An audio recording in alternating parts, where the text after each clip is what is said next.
Ассалаумағалейкум, көпшілік, қалайсыздар? Мына отырғызған тал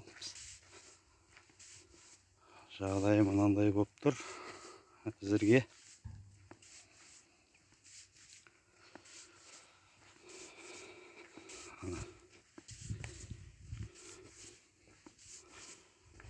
жаңа мен бір айтайын дегенім, тас алдырдым, төктіріп жатыр едім.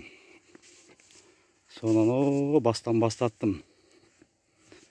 Ана бастанды да.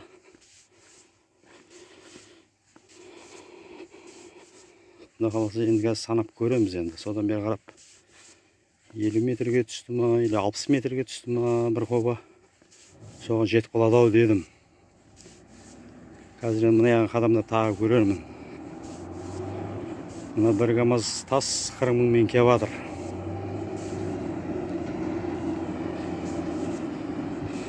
Қазір мынадан шыққан екен, санап көремін. Мынаға бір болмағанда бір 6 керек ау бізге жобасы.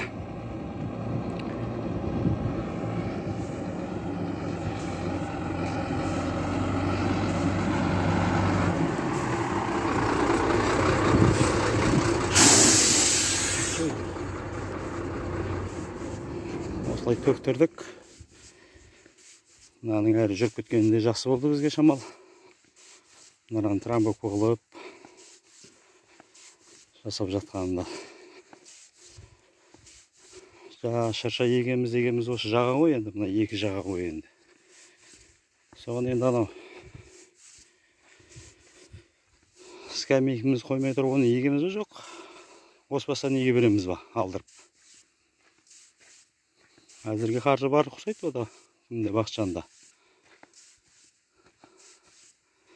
Әзірге алдырамыз десек, алдырып осы кезде еге беру керек қысқа қарай. Оны көктемде екпейсіз ғой енді осы да.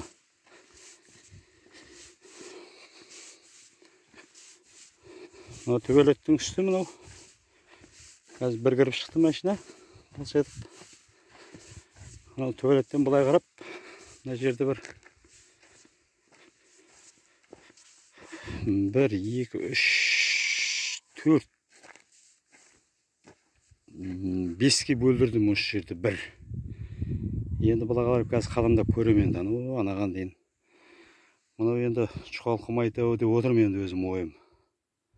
Ертең стяжкімізге де не істеймізді білеміз ғой енді. Ақылдасамыз ғой. Осы көрсетейін деп жатқан жақсы мына. Жалпы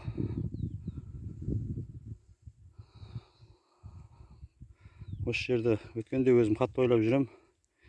Осы жаңбыр жаумай тұрып, осыны түсіріп алсақ, жаңбырмен бірге трамбовка болып жатса деп едім да. Ендікісін енді анау КамАЗ задний ходпен келеді толқа.